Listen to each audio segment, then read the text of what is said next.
yung kapakanan ng bayan, pinipilit po niyong pinagtatanggol ko ang China.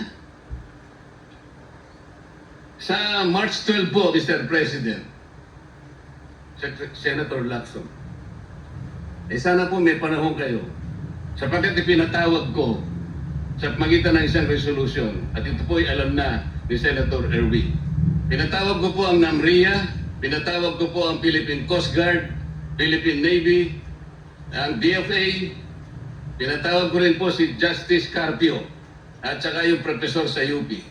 At kung sino man po ang interesado, pero once and for all, malaman po natin dito kung sino ang sinungaling, kung sino ang makatsina, kung sino ang nagagaling-galingan at nagpapanggap na expert in international law. Sana po, Senator Lacson, nandun po kayo, Chairman, at kaming dalawa po nagkakausap at niremind pa nga ako yung mga nakarang araw na, March 12, okay ka na.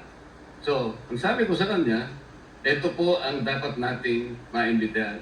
Bakit naman po nagkaroon ng issue sa national security ang pagdinig tungkol sa West Philippine Sea? Mr. President?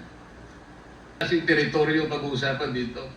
Ang pag-uusapan lang natin ay yung masigalot na pinalalaki nila at hindi nila maintindihan na walang kamatay ang West Philippine Sea.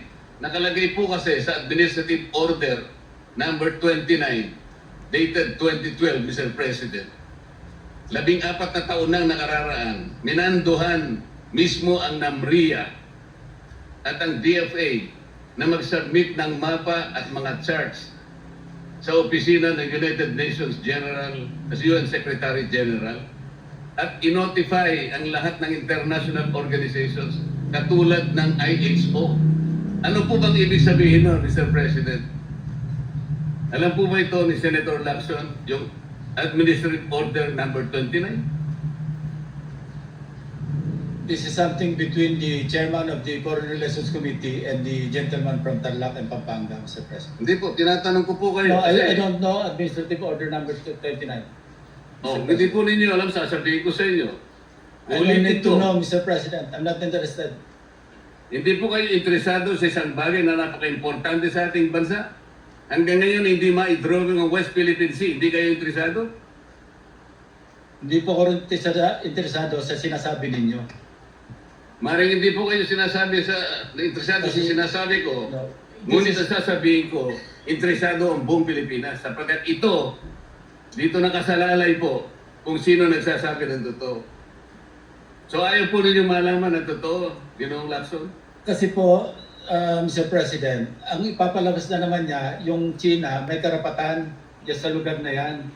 Kaya ayaw ko na pumarinig kasi ilang beses na po natin narinig yan, medyo masakit na sa tenga eh. Alam po Kaya ninyo, sinasabi ko po, ayaw ko na marinig Mr. kung President, nanggagaling sa kanya.